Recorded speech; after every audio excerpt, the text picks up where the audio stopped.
तो अभी तक जो हमने समझा शांत होने के लिए कि बैठकर शांत होने की कोशिश करना किसी एक सुख आसन में, सुख वाले आसन में, जिसमें सुख मिलता है आराम से, और ध्यान करना, शांति से बैठना। एक और तरीका हो सकता है कि हम प्रकृति में, नेचर में वॉक करें, चलें, टहलें। तो जैसे पेड़ों के बीच में, जंगल जैसी जगह में, या किसी बाग में, और या नदी के किनारे बैठ सकते हैं, वॉक कर सकते हैं। तो ऐसी जगहों पर जो भी प्रकृति की हैं, वहाँ पर अगर बहुत सांसारिक शोर शराबा नहीं है, डिस्टर्बेंसेस, व्यवधान नहीं है, तो प्रकृति खुद ही सहायक होती है शांत करने में। जैसे शरीर जो है संबंधित होता है प्रकृति से, तो खुद पे खुद वो शांत होने लगता है। तो ये एक तरीका हो सकता है शांत होने का। और इसमें और भी तरीके से, जैसे कहीं पे अगर समुंदर के किनारे हैं तो समुंदर के पास वॉक कर सकते हैं, और तट पर, या पहाड़ों में वॉक कर सकते हैं, बैठ सकते हैं, किसी ऊंचे स्थान पर जाकर बैठ सकते हैं। तो जो भी प्रकृति की जितनी भी हैं, मेन ये है कि वहाँ पर बहुत ज़्यादा व्यवधान, डिस्टर्बेंस ना हो संसार का, तो देन उसमें शांति मिल सकती है, आ सकती है। कोई साथ में हो जो चल सके, तो भी एक सहायता हो सकती है, लेकिन उसमें फिर बातें ना हो। तो 2-3 लोग अगर साथ में, साधक लोग साथ में जा रहे हैं, तो वो एक साथ की ऊर्जा भी सहायक होती है। तो इसी प्रकार से जब हम बैठ रहे हैं, तो अगर 2-3 लोग साथ में बैठ रहे हैं, ज़्यादा लोग, साधकों का एक ग्रुप, समूह बैठ रहा है, तो वो बहुत हेल्पफुल होता है, बहुत सहायक होता है। या फिर तो अभी हमने बैठने का समझा तरीका, एक वॉक करने का, चलने का, टहलने का। और एक है कि हम लेट गए, शांत होकर लेट गए, जिसे हम कहते हैं शवासन में। तो जब भी कोई आप योगासन सीखने जाओगे, तो उसमें आखिर में शवासन कराएंगे शांत होने के लिए। तो जैसे एक सक्रिय योग आसन किए, उसके बाद फिर आखिर में शांत होना जरूरी होता है, जिससे कि वो जो ऊर्जा पैदा हुई वो शांत हो सके।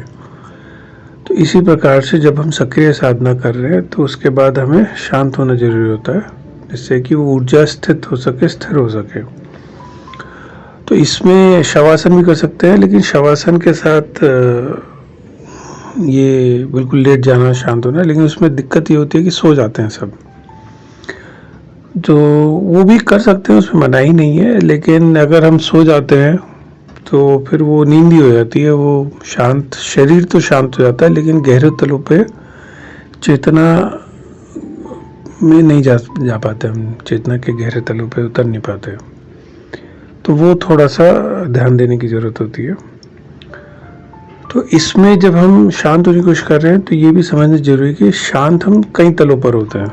एक शरीर के तल पे शांत होते हैं, तो कई बार रिलैक्सेशन, शांति वहीं तक हो के लोग फिर कि अब शांत हो गए, बस अब वापस काम पे चलते हैं, शांति मिल गई, हो गया काम।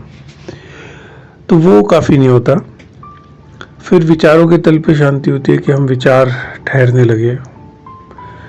तो जब विचार ठहरने लगते हैं, तो एक अलग दृष्टि, हम कह सकते हैं, थोड़ी सी उस दिशा पैदा होने की दिशा में, नई दृष्टि पैदा होने की दिशा में कदम बढ़ते हैं।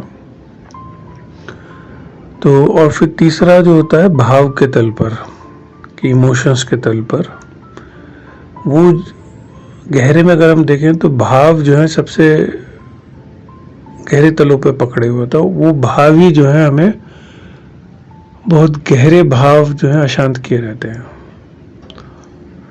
तो वो बहुत, जब भाव के तल पे शांति होती है, तब वो एक अलग तरह की शांति कह सकते हैं, या एक अलग तरह का आनंद पैदा होता है। तो वो, तो इस तरह से कई तलों पे होता है। तो गहराई, अलग अलग गहराइयों में कई बार जब हम शांत होने की कोशिश करते हैं, तो शुरू में हमें डिस्टर्बेंस आते हैं। जैसे कोई विचार आ जाएगा जो व्यथित करके चला जाएगा, डिस्टर्ब करके चला जाएगा। तो या कोई भाव एकदम से आएगा और वो पूरा हिला के चला जाएगा। तो ऐसा नहीं है कि एकदम शांति ही एकदम से बैठते ही शांति आ जाती है। कई बार अंदर के गहरे तलों पे जो दबे पड़े हैं भाव और विचार वो एकदम उजागर होते हैं और वो फिर डिस्टर्ब भी करते हैं, लेकिन उस समय कुछ नहीं करना होता, बस देखना होता है। उस समय बस बैठना होता है, शांत होना होता है, अपनी तरफ से कुछ नहीं करना, ना हाँ ना ना। तो ये कुछ बातें हमें समझने की ज़रूरत है जब हम शांत होने की कोशिश करते हैं कि कई तलों पर, और जब हम ख़ास तौर से वॉक कर रहे हैं नेचर के बीच में, तब थोड़ा सा सक्रिय साधना करने के बाद अगर हम शांत होने की कोशिश करते हैं तो वो बड़ा हेल्पफुल होता है, सहायक होता है।